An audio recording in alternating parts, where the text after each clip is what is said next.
Hello lettering friend, I'm Sarah from Ensign Insights. In my video last week, I shared 7 steps to learn hand lettering. Learning hand lettering is great and all, but believe it or not, there are some reasons why you may not want to learn hand lettering. You just might want to be aware of what you're getting into when you start lettering. So in this video, I will share 5 reasons you shouldn't learn lettering. As a quick side note, before I get started, I want to make it clear that I'm mostly joking. This is all for fun. Yes, these all come from true experiences, but I absolutely think everyone should learn to letter. As I go through these, let me know if you can relate and if you think it's actually a reason not to learn lettering. Number 1, you'll be addicted to pens and you'll always want to buy more lettering supplies. Because you will start collecting more supplies, it will be a constant struggle to figure out how to organize everything. I started out lettering on my kitchen table with my 1 jar of pens, and now it's totally taken over everything. I'm always reorganizing, and you may think I'm crazy, but I have 3 desks. Who needs 3 desks? Apparently, I do.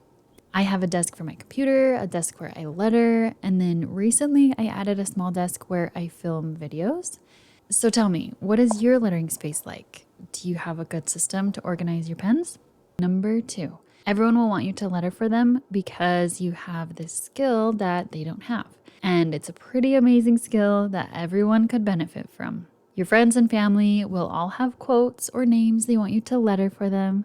When I started, I did all of the requests I got because it's a great practice to letter for somebody else. Something is different about lettering for someone else versus lettering for yourself. But now I don't have time to letter all the requests and still be able to letter for myself. So I have to choose which requests I really want to do.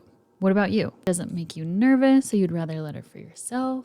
Number 3, you won't have enough wall space for all of your lettering designs. Sounds weird, but it's a real problem. Every once in a while, I'm asked, what do I do with my lettering pieces? When I started, I had a little section on my wall where I had a collage of all of my lettering pieces. And now I have a little basket on my lettering desk and a whole filing box of lettering designs that I've made in the past and some that lettering friends have sent to me.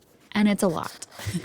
Definitely too many for the wall space that I have. I also have this wire grid where I can hang some pieces and switch them out easily with just a little clip, but even that got too full at one point and I had to take some off.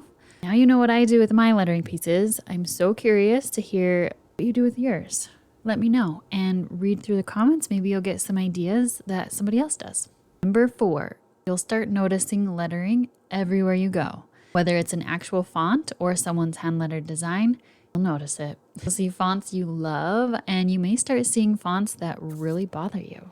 When you see a hand-lettered design you love, you want to know who the designer is.